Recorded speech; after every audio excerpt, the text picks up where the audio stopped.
Hello दोस्तों, विशिष्ट short hand channel पर आप सभी का बहुत बहुत स्वागत है। प्लीज़ चैनल को लाइक, सब्सक्राइब और शेयर करें ताकि नई नई डिक्टेशन आप सभी तक जल्दी जल्दी पहुंच सकें और जल्दी से जल्दी आप सिलेक्शन पा सकें। स्टार हमारे यहाँ शिक्षा का स्वरूप काफ़ी कुछ रोजगार आधारित बन गया है। यही मैकाले के शिक्षा नीति का मुख्य उद्देश्य था। सरकार और व्यवस्था के काम लायक लोगों को तैयार करना।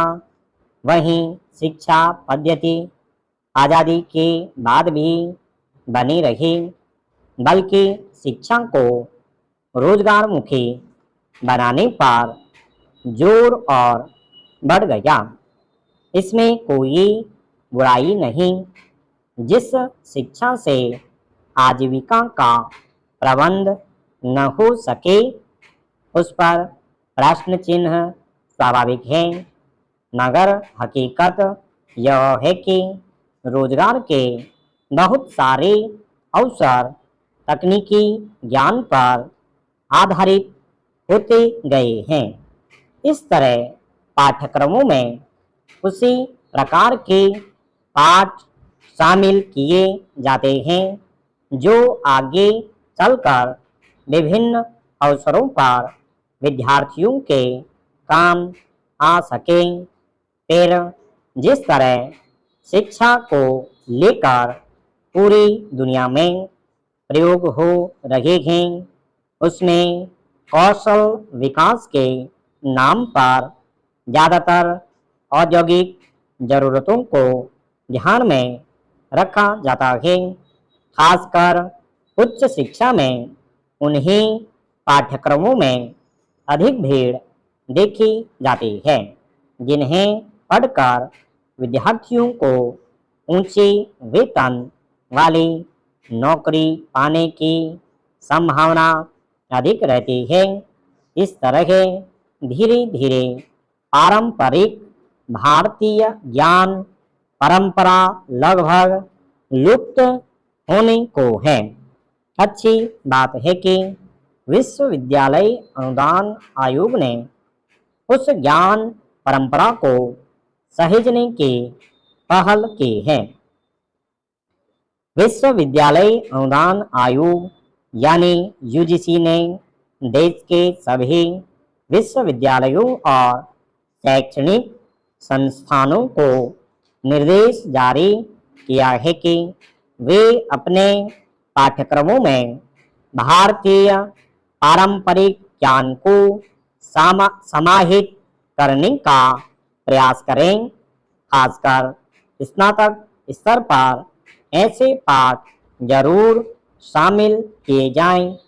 संभव है कुछ लोगों को यह निर्देश नागवार गुजर सकता है, मगर इस जरूरत से इनकार नहीं किया जा सकता कि आज जिस तरह ज्ञान विज्ञान के क्षेत्र में परस्पर आवाजाही बढ़ी है और पुरानी सभ्यता और संस्कृतियों से बहुत कुछ लेने का प्रयास किया जा रहा है, उसमें भारतीय ज्ञान परंपरा को पाठ्यक्रमों में समाहित करने से परहेज क्यों होना चाहिए।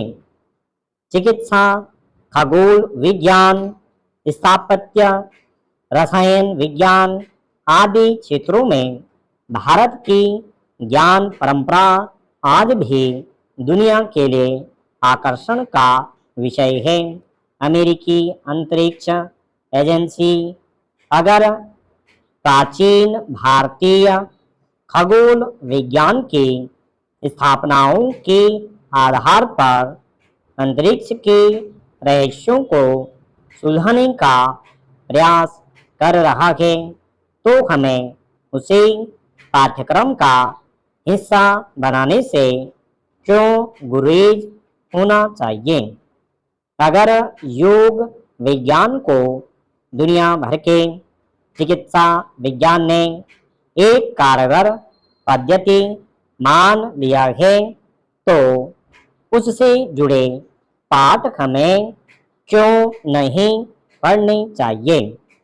स्थापत्य, आयुर्वेद, भारतीय दर्शन, दस्तकारी, कृषि, पशुपालन, बागवानी आदि के विभिन्न क्षेत्रों में ऐसी अनेक प्राचीन ज्ञान परंपराएं बिखरी पड़ी हैं जो रोजगार की दृष्टि से भी उपयोगी हो सकती हैं। सबसे बड़ी बात कि इससे समाज और जीवन के आधारभूत तत्व मजबूत होंगे। जीवन और समाज में इसलिए बहुत सारी विसंगतियां पैदा हो गई हैं कि हमने अपने परिवेश से अलग सभ्यता और संस्कृति को अपनाने और उसके मुताबिक जीने का प्रयास किया है। इससे पर्यावरण को भी बहुत नुकसान पहुंचा है। व्यवस्था और औद्योगिक क्षेत्रों के लायक योग्यता हासिल कर लेना भारत जैसे विशाल आबादी वाले देश में संभव नहीं है। इसलिए आजीविका के पारंपरिक तरीकों की तरफ लौटना ही पड़ेगा। नई शिक्षा नीति में भारतीय ज्ञान परंपरा को सहेजने पर बल है। अब उच्च शिक्षा में भी इस तरह का पाठ्यक्रम बनेगा तो निसंदेह विद्यार्थियों को अपनी ज्ञान परंपरा को समझने और उसे नए ढंग से उपयोग करने में मदद मिलेगी। मगर जब भी शिक्षा में इस तरह के बदलाव होते हैं तो उनके पीछे कोई खास मकसद छिपा होता है। ऐसा कोई मकसद इसमें नहीं होना चाहिए। आधुनिकता के नाम पर युवाओं ने जीवन को अपने ढंग से जीने की आज़ादी लगभग हासिल कर ली है। लगता है शिक्षित समाज का एक बड़ा हिस्सा इसे उनका अधिकार मानकर स्वीकार भी कर चुका है। रूढ़ियों को ढोते रहना प्रगतिशील समाज की निशानी भी नहीं होती, मगर दिक्कत तब होती है जब समाज की मूल बनावट और उसके मिजाज को रूढ़ी करार देकर ध्वस्त करने का प्रयास किया जाता है। जीवन जीने की आज़ादी का अर्थ बहुत सारे युवाओं ने स्वच्छंद जीना समझ लिया है। इसी का नतीजा है कि अपनी पसंद के किसी साथी के साथ बिना विवाह के रहना एक आम प्रवृत्ति बनती जा रही है। शुरू में इस प्रवृत्ति का पुरजोर विरोध हुआ, मगर कुछ लोगों ने इसके पक्ष में इस प्रवृत्ति का पुरजोर विरोध किया और आवाजें उठनी शुरू कर दी। सहजीवन को निजता के अधिकार से जोड़कर देखा जाने लगा। तब यह प्रवृत्ति अपनी जड़ें जमाती गई। अब इसके अनेक नकारात्मक प्रभाव नजर आने लगे हैं।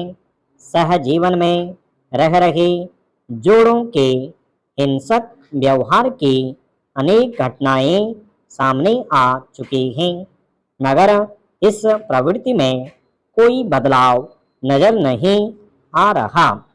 केरल उच्च न्यायालय ने ऐसे ही एक मामले में कहा कि सहजीवन को किसी भी वैवाहिक कानून के तहत मान्यता प्राप्त नहीं है। दरअसल केरल में बिना विवाह के साथ रह रही एक जोड़ी ने अदालत में तलाक की अर्जी लगाई थी।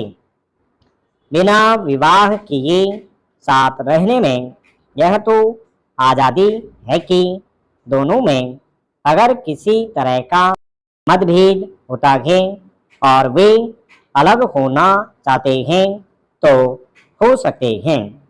इसी आज़ादी के चलते बहुत सारे युवा सहजीवन में रहने का फैसला करते हैं।